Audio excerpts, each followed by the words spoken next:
ജീവിതത്തിൽ നമ്മൾ ഒറ്റയ്ക്കാണെന്നുള്ളത് ഒരു റിയാലിറ്റിയാണ്. നമുക്ക് തോന്നും നമ്മുടെ കൂടെ എല്ലാവരും ഉണ്ടല്ലോ എന്ന് തോന്നും.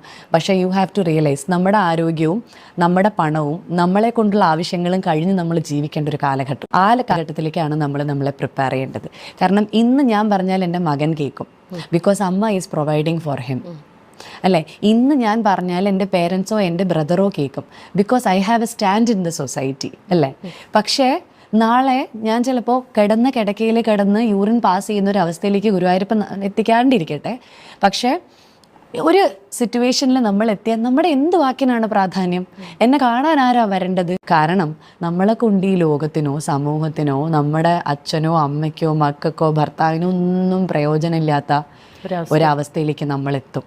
I cannot expect my son to be my caretaker afterwards. അവന്റെ പ്രയോറിറ്റീസ്, അവന്റെ ഇഷ്ടങ്ങൾ, അവന്റെ കുട്ടികൾ, ഫ്രണ്ട്, അവന്റെ life is going to be so color